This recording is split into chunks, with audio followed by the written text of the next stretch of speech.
Nah, jadi orang-orang yang jujur itu dia lempeng mudah menyampaikannya karena tidak ada beban untuk mikir, untuk ngarang. Orang yang tidak jujur, waduh, beban sekali karena dia harus ngarang.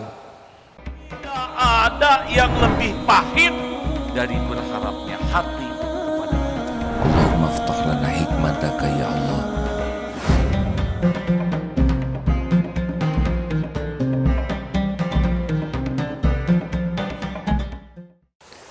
Kalau kita ingin keluarga kita berkah, jujur.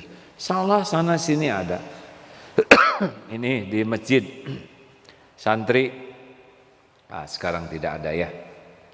Santri, siapa yang ngobrol boleh, tapi harus berdiri.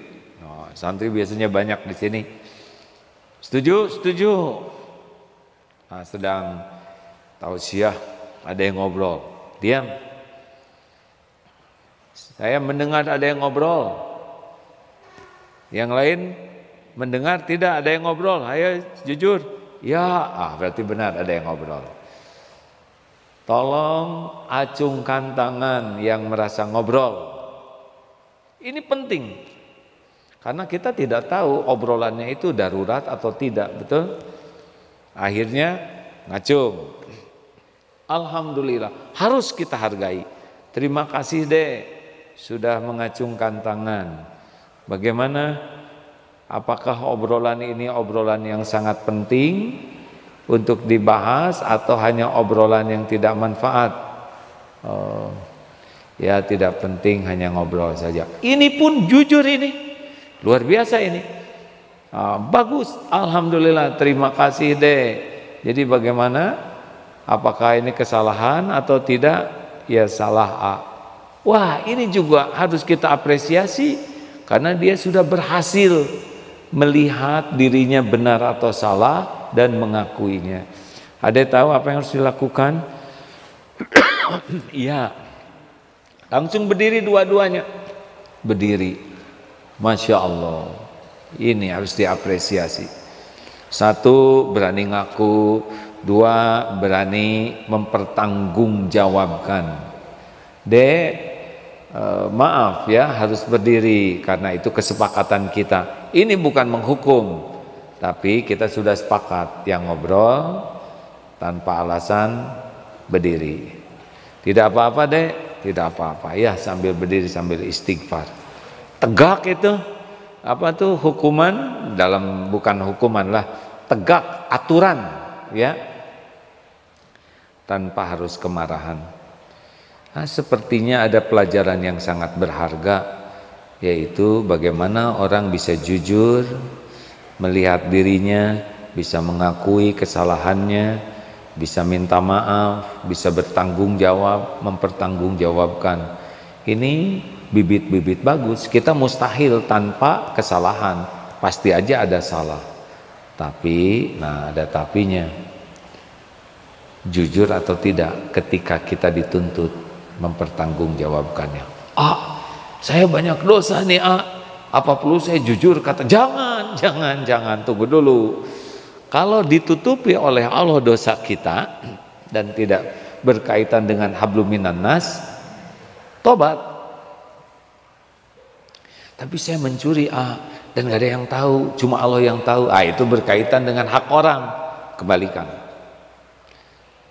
Nah hadirin sekalian, waduh saya juga banyak dosa nih, apa perlu saya buka masa lalu saya? Jangan. Kalau ditutupi oleh Allah, tobat ya. Tapi kalau berkaitan dengan hak-hak orang dan dituntut untuk memenuhi hak tersebut, lakukan. Nah hadirin sekalian, baik, kita lanjutkan. Orang jujur dan orang tidak jujur, kira-kira mana yang tenang? Yang jujur, yang tidak jujur? Orang jujur itu disukai Allah. Orang jujur itu disukai Allah. Kalau jujurnya ikhlas, Allah ngasih ketenangan di sini. Huwallazi anzalas sakinah. Makanya orang jujur itu tenang. bahasanya tenang. Orang tidak jujur, waduh, galau, gelisah terus. Kenapa gelisah? Karena takut ketahuan. Dosa itu kan cirinya dua. Satu galau, dua takut ketahuan oleh orang lain. Oh, walaupun makanan enak nggak ketelen, walaupun rumah megah dan indah tidak akan ternikmati, walaupun harta melimpah nggak ada. Orang kalau sudah dicabut ketenangan hatinya udah nggak bisa menikmati apapun, sehebat apapun casing duniawi yang Allah berikan. Jadi jangan bercita-cita bahagia bagi orang yang tidak jujur, tidak ada. Karena dia akan terus dihantui oleh ketidakjujurannya. Kesimpulan awal, ingin bahagia, jadilah orang yang sidik, jujur. Jangan pernah bercita-cita bahagia orang-orang yang tidak jujur, tidak bisa. Walaupun tidak ketahuan, Allah kan tahu. Sedangkan hati itu Allah yang membulak-balik. Jadi tidak tenang. Tenangnya juga tenang namanya tesem. Tahu tesem? Tenang semu. Jadi tidak ada sakinah tuh. Dan nanti auranya ya, kalau orang bicara dengan jujur tuh jernih saja karena tidak ada beban. Tapi orang yang tidak jujur itu kecenderungannya sangat ingin meyakinkan orang tuh tinggi. Tapi orang yang jujur lahir batinnya juga sudah meyakinkan, tidak berat. Jadi satu, ketenangan. Orang yang tidak jujur akan gelisah. Yang kedua, orang yang jujur itu akan menyampaikan sesuatu itu mudah dan runut, ya. Jadi karena kita memang taunya itu, coba Bapak tadi nemu uang, ya saya nemu di sana, kemudian saya bawa, saya berikan ke DKM dan DKM membuat tanda terima, kemudian difoto, ya itu yang saya lakukan. Mau 1.000.000 kali diulang-ulang, tetap aja sama dan tidak berat mikirnya, ya, karena udah jadi pada dirinya memori itu, tidak ada ngarangnya, jadi akan mudah di dalam menyampaikan sesuatu tuh. Nah, orang yang tidak jujur susah karena akan ngarang, aduh pusing ngarang itu, ya. Jadi kalau dalam tawaf ya, orang yang jujur itu seperti tawafnya mengalir enak, dan orang yang tidak jujur itu seperti yang melawan arus tawaf. Ini berat hadirin. Ya, yang model-model kita bodoh gini ngebohong marah dah susah, ya. Gampang ketahuan dari wajah, dari nada, dari gerak-gerik, ya. Nah, jadi orang-orang yang jujur itu dia lempeng mudah menyampaikannya. Karena tidak ada beban untuk mikir, untuk ngarang. Orang yang tidak jujur, waduh, beban sekali. Karena dia harus ngarang. 3, orang yang jujur itu akan konsisten. Jadi nggak akan robah-robah lah, memang itu yang dijalaninya, ya. Dan detail loh, jangan lupa ya, orang yang jujur itu akan konsisten dalam detail. Itulah. Jadi kalau menceritakan sesuatu tuh gampang karena dan diulang-ulang juga nggak ada perubahan. Karena memang itu yang dia jalanin. Halo? Jadi makanya mungkin salah satu dalam teknik pemeriksaan itu untuk mengetahui orang jujur atau tidak ya sering diulang-ulang. Apalagi kalau orang tidak jujur itu kan dia nggak bisa detail, makanya cenderung berubah-ubah ceritanya tuh, ya. Orang yang tidak jujur, yang ngebohong, yang ngarang, itu uraiannya tuh berubah-ubah, gampang, ngelacaknya. Dari raut mukanya, kemudian dari nadanya, dari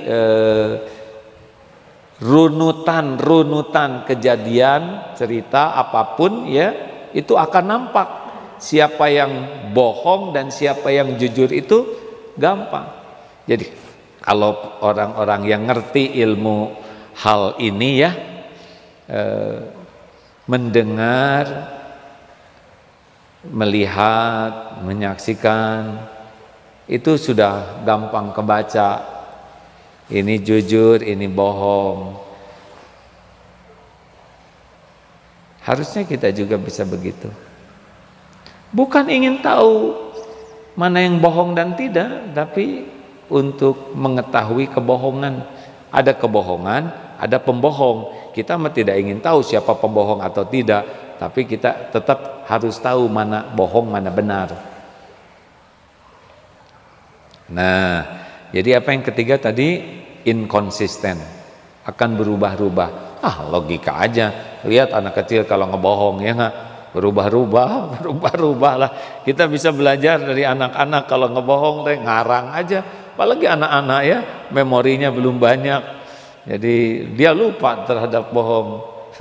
Ada satu kisah menarik ini tentang playboy cap 2 cula. Dia memorinya kurang kuat, kan tiap orang tuh memorinya macam-macam ya, tingkat daya ingatnya. Oh, dia playboy cap 2 cula, kenal ke perempuan ini, ngaku. Wah, saya bahaya kalau nyebut nama, takut ada yang sama nih ya.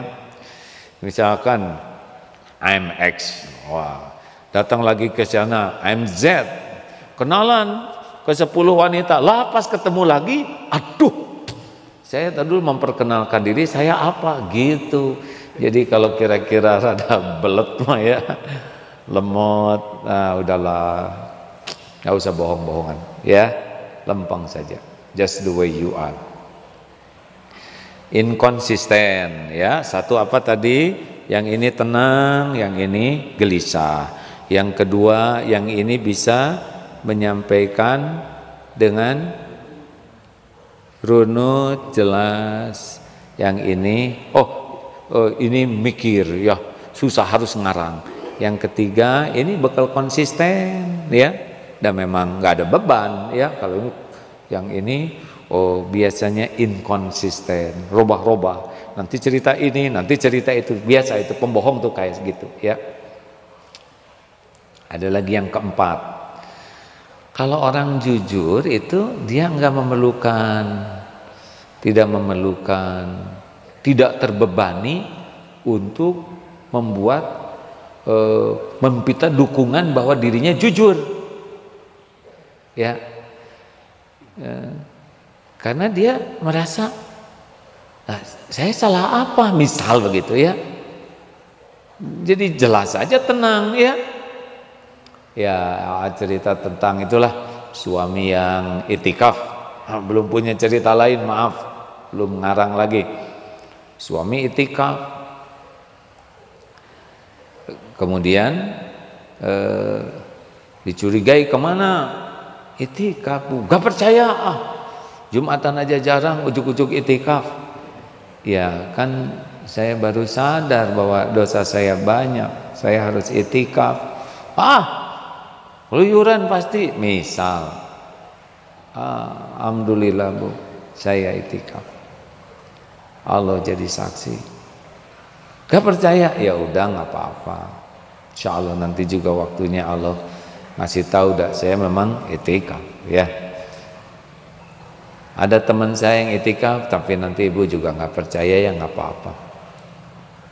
Tetapi kalau orang tidak itikaf dan maksa supaya diakui, itu pasti nyari teman. Sini bro, sini, gitu. Nanti sebutin saya itikaf ya. Aduh, itu capek, harus ngok ngalik ngok, kong kali kong ya. Kalau perlu bayar, kalau perlu ya, pokoknya ingin didukung supaya kelihatan saya ini benar. Orang jujur juga bisa mengatakan, tapi nanti yang diajaknya itu adalah yang menyampaikan itu yang memang bukti. sok aja tanya tuh ke teman saya yang itikaf tadi malam, nah ringan ya kan. Tapi orang tidak jujur, dia akan cari orang-orang yang kira-kira bisa mempengaruhi orang lain supaya menutupi ketidakjujurannya. Jadi kelihatan polanya tuh standar ya. Orang tidak jujur itu akan cari akal supaya orang lain tetap mempercayai dirinya dengan menggunakan orang-orang yang dianggap bisa mempengaruhi orang lain. Tapi kalau yang jujur mah nanti orang-orang itu akan iya da eta mah orang jujur, ringan lah ya. Dan ada lagi nih yang ke berapa nih? Yang kelima, aslinya, ini aslinya ya, aslinya tidak ada yang bisa bohong di hadapan Allah, karena Allah maha melihat, maha menyaksikan, tidak ada yang luput, tidak ada sama sekali yang lepas. Jadi aslinya begini hadirin, aslinya yang membuka menutup itu nanti Allah Subhanahu wa Ta'ala. Kalau Allah menghendaki membuka sesuatu, kebohongan kita pasti kebuka. Asli loh hadirin. Walaupun kita pakai apa saja, pakai teknologi tercanggih yang belum ada teknologinya juga. Bayangkan ya, saking canggihnya teknologi itu belum ditemukan. Nah kita pakai buat menutupi kebohongan kita, gak bisa. Kita bayar setiap orang untuk menutupi, nggak bisa. Penguasa segala-galanya tuh Allah. Innallaha ala kulli syai'in qadir.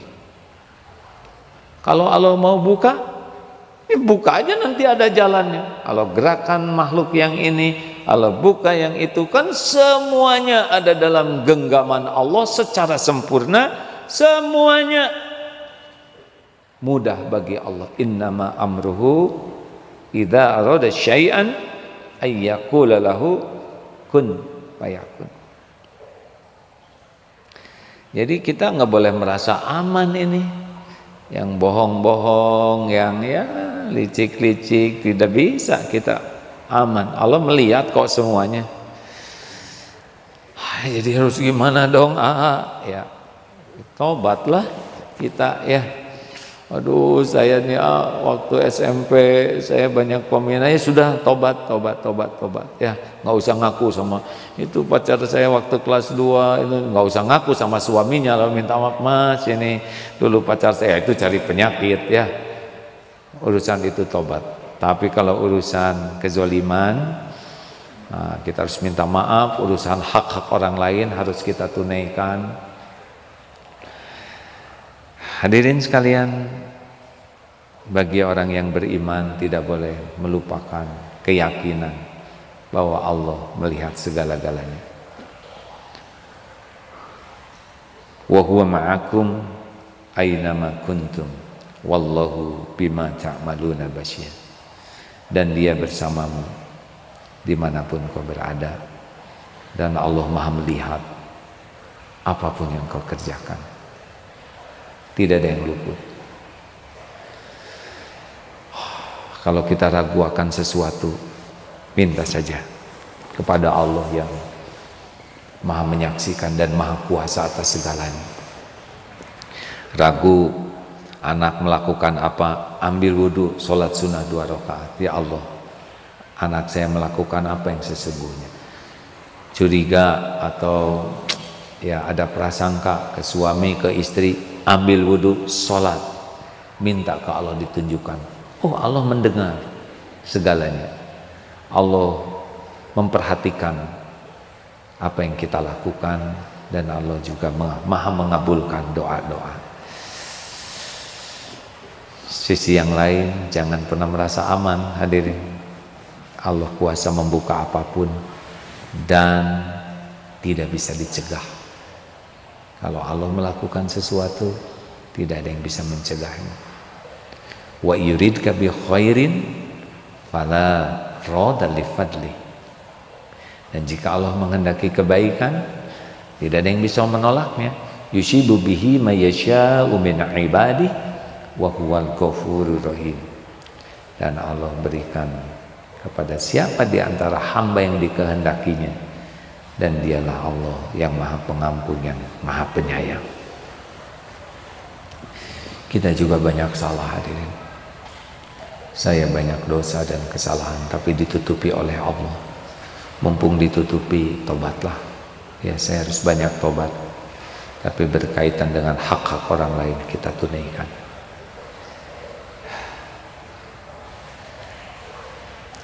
Mari kita bulatkan hati kita. Cukuplah semua kebohongan kita, ketidakjujuran kita selama ini. Banyak-banyak ya. Kita tata sisa umur kita ini menjadi orang yang jujur. Kita didik keluarga kita juga keluarga yang jujur, anak-anak yang jujur.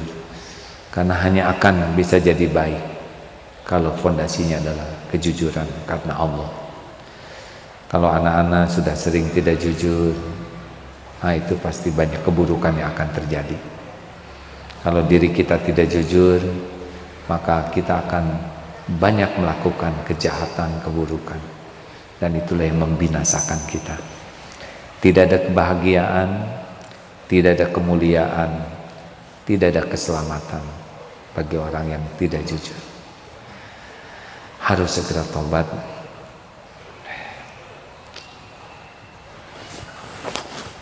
Allah mengajari kita dengan banyak hal, bisa dengan ilmu seperti ini dan dari berbagai media lain, bisa dengan kejadian demi kejadian. Apapun yang terjadi di sekitar kita, di negeri kita, semuanya adalah pelajaran berharga untuk membuat kita mengevaluasi diri, membuat kita menjadi lebih baik, dan bisa mendorong, membantu yang lain menjadi lebih baik. Tawasau bil haq, tawasau bis sabr.